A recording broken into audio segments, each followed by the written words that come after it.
I never thought a camping trip for work would change my life. But here I am, 6 months later, still carrying a roll of stamps in my wallet. They're old ones too, the kind with the Liberty Bell on them, slightly yellowed at the edges. Sometimes I take them out just to look at them, remembering the weight of his hand when he pressed them into mine, the way his voice cracked when he made me promise. But I'm getting ahead of myself. Let me start at the beginning. My name's Owen, and I work for a nonprofit that does environmental education programs. It's the kind of job where you're passionate about the mission, but perpetually exhausted from lack of funding and too many responsibilities. Last spring, our director announced we'd be doing a team-building camping retreat in the Cascades, mandatory attendance. I remember groaning along with everyone else, already dreading the forced fun and trust falls. The day we left, it was pouring rain. Classic Pacific Northwest welcome. We carpooled up in beat-up vans that smelled like mildew and old coffee. Everyone quiet and nursing their morning hangovers or just their general reluctance to be awake at 6 in the morning. I'd packed my stuff the night before, minimal effort, throwing in whatever camping gear I had left over from college. My tent was this ancient two-person thing my dad had given me, probably from the 70s, harvest gold, and definitely not waterproof anymore. When we got to the campsite, our director started assigning tent partners. I wasn't really paying attention, just trying to keep my backpack dry under a tree, when I heard my name paired with someone called Marcus. I looked around, trying to figure out who Marcus was. We had about 30 people in our organization, and I didn't know everyone, especially the folks who worked in different departments. Then, this guy stepped forward. Tall, probably 6'2", with dark curly hair plastered to his forehead from the rain. He had these intense brown eyes and wore round glasses that were completely fogged up. He was struggling with this enormous hiking pack that looked like it weighed more than he did, and when he saw me, he gave this sheepish half-smile. That's how I met Marcus Chen, senior program coordinator for our Western region, amateur meteorologist apparently because he'd actually checked the weather forecast, and the person who would completely undo everything I thought I knew about myself. We set up our tents in silence mostly, that awkward dance of two strangers trying to be helpful without getting in each other's way. My ancient tent went up surprisingly easy, though I could already see water pooling in one corner. Marcus had brought this elaborate repair kit and immediately started patching the worst spots without me even asking. His hands were careful, methodical. I noticed he had long fingers, the kind that looked like they should be playing piano. That first night, we all gathered around a massive fire, and our director led us through these painfully awkward icebreaker games. 2 truths and a lie. Share your most embarrassing moment, that sort of thing. Marcus sat next to me on a wet log, close enough that our shoulders touched. He smelled like cedar and something clean, maybe his shampoo.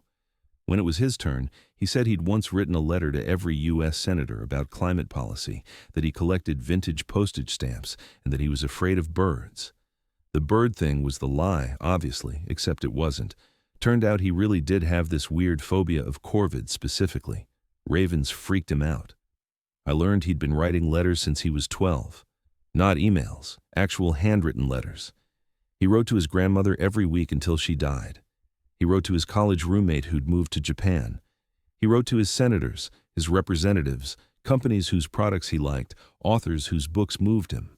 He had this whole philosophy about it, about how a letter was a gift of time and attention in a world that had neither. We ended up talking long after everyone else had gone to their tents. The fire burned down to embers, and the rain had finally stopped, leaving everything smelling like wet earth and pine. Marcus told me about growing up in Sacramento, about being the youngest of 4 kids, about realizing he was gay in high school, and how his family had been mostly okay with it, which somehow made him feel guilty that he didn't have a more dramatic coming-out story. I told him about my own mess of a family, about my dad who'd given me the tent and then basically disappeared from my life, about how I'd dated a few women in college, but it always felt like I was performing rather than participating. He looked at me when I said that, really looked at me, and something shifted in the air between us. But then someone's tent collapsed in the distance, there was shouting and laughing, and the moment passed. The next day was full of team-building activities. We did a ropes course, which I'm terrible at because I have no upper body strength. Marcus wasn't much better, and we ended up being the last pair, encouraging each other through obstacles, his hand steadying my back when I thought I'd fall. There was this one moment we were crossing a bridge made of rope and wooden planks, and I froze, just completely locked up with fear. Marcus was behind me, and he started talking in this low, calm voice, telling me about the first letter he ever wrote to his grandmother when he was 7. How he'd drawn pictures in the margins because he didn't know enough words yet. How she'd written back and kept every letter he ever sent her, and after she died, his mother gave them all back to him in a shoebox. His voice guided me across that bridge. When we got to the other side, I was shaking, and without thinking, I grabbed his hand and squeezed it. He squeezed back. Neither of us let go right away. That night in the tent, we lay in our sleeping bags talking in the dark. The kind of conversation you can only have when you can't see the other person's face, when the darkness makes you brave. Marcus told me he'd been in love once, with a guy named David in college. They'd been together for 3 years, and Marcus thought they'd get married eventually. But David wanted to move to New York for his career, and Marcus's whole life was in the Pacific Northwest. They tried long distance for 6 months before David called it off. That was 2 years ago, and Marcus hadn't dated anyone since. I told him I'd never been in love, not really, that I'd always felt like I was waiting for something, for someone, for a feeling that would make sense of everything else, that I was starting to think maybe I was broken somehow, incapable of that kind of connection. Marcus was quiet for a long time. Then he said, "You're not broken, Owen. You're just careful. There's nothing wrong with that." Something in my chest cracked open when he said my name. I wanted to reach across the space between our sleeping bags and touch him, but I didn't. I was too scared. Instead, I asked him why he collected stamps. He laughed, this soft sound in the darkness. He said his grandmother used to give him the stamps off the letters she received, and he'd started collecting them, organizing them by decade and design. After she died, he kept collecting them, hunting through antique stores and estate sales. He had thousands now, sorted in albums. He said each stamp was a little piece of history, a moment frozen in time, a reminder that people used to take the time to connect across distances. I fell asleep listening to him talk about stamps, about the beauty of the ones from the 1930s with their Art Deco designs, about how the Postal Service was this incredible democratic institution that people took for granted. His voice was like a lullaby. When I woke up, early morning light was filtering through the tent, and Marcus was already awake, propped up on one elbow, looking at me. I should have felt self-conscious, waking up with bedhead and probably drool on my face, but instead, I felt seen in a way I'd never experienced before. "Morning," he said softly. "Morning," I replied. We just looked at each other for what felt like forever, but was probably only seconds. Then he smiled, and I smiled back, and we got up to face another day of mandatory team building. The third day, we did a long hike to a waterfall. Marcus and I ended up at the back of the group, taking our time, stopping to look at mushrooms growing on fallen logs, at the way light filtered through the canopy. We talked about everything and nothing, our favorite books, our worst job interviews, what we'd do if we won the lottery. He said he'd open a letter-writing center where people could come and use beautiful stationery and vintage typewriters and take the time to really communicate with each other. I said I'd probably just pay off my student loans and maybe travel somewhere warm. At the waterfall, everyone took pictures and ate their packed lunches. Marcus and I sat a little apart from the group on a flat rock overlooking the water. The mist from the falls created tiny rainbows in the air. I remember thinking I'd never seen anything so beautiful, and then I looked at Marcus, at the way the light caught in his wet hair, at the concentration on his face as he ate his sandwich, and I realized the waterfall had nothing on him. He caught me staring and raised an eyebrow. "What?" I chickened out. "Nothing, just thinking." "About?" "About how I'm glad I got paired with you. For the tent, I mean. This would have been a lot worse with someone else." His expression softened. "Yeah, me too." On the hike back, it started raining again, and we got separated from the group somehow, took a wrong turn or they took a wrong turn, and suddenly it was just the two of us on a muddy trail in the middle of the forest. We should have been worried, but neither of us was. We just kept walking, closer together than necessary, our hands brushing occasionally. Then, Marcus slipped on a root hidden under wet leaves. I caught him, or tried to, and we both went down in a tangle of limbs and backpacks. We landed in the mud, and for a second, we just lay there, stunned. Then we started laughing, these huge belly laughs that echoed through the trees. Marcus was on top of me, his glasses askew, mud on his cheek, and I stopped laughing. He stopped too. We were so close I could count the flecks of gold in his brown eyes. My heart was pounding so hard I was sure he could feel it. His gaze dropped to my mouth, then back to my eyes, a question in them. I answered by closing the distance between us. Kissing Marcus in the mud in the middle of a forest in the rain was the single most perfect moment of my life up to that point. His lips were soft and cold from the weather, but his mouth was warm. He tasted like the peppermints he'd been eating on the trail. The kiss was gentle at first, tentative, and then deeper, more certain.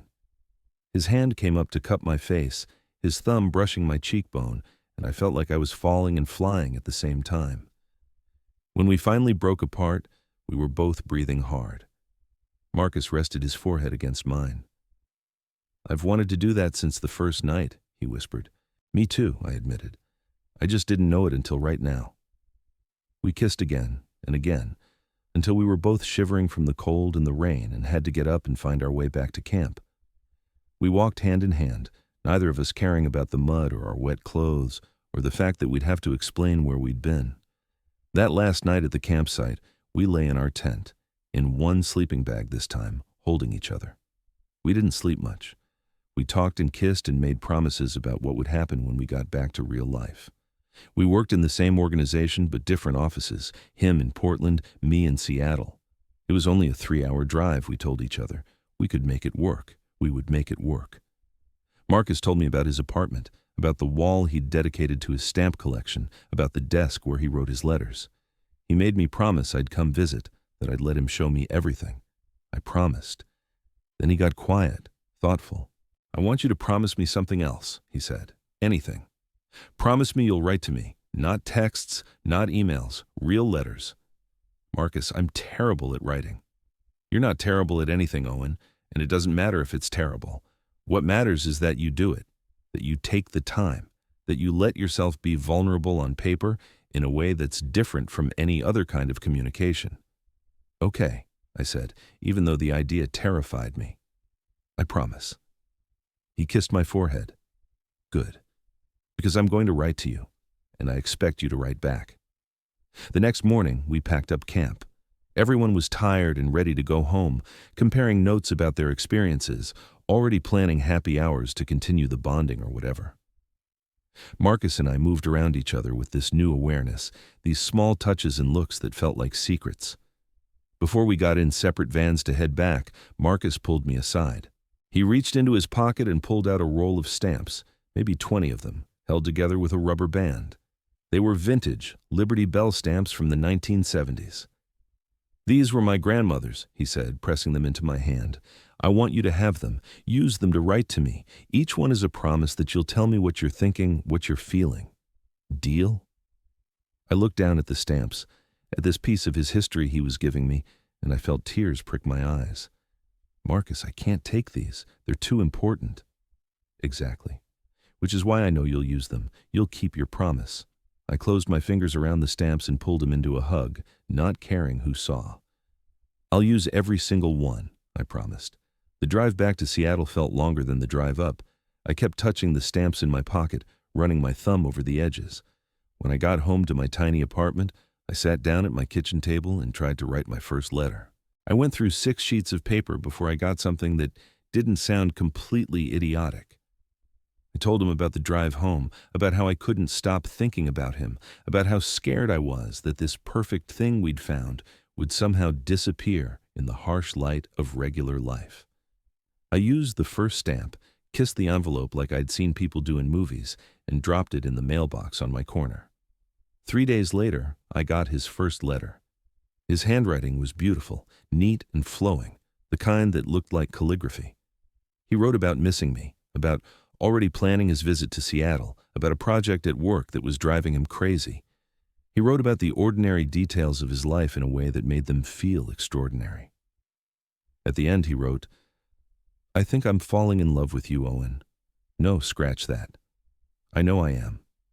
I just wanted you to know. I sat on my floor and cried, then immediately wrote back. We wrote to each other constantly those first few months.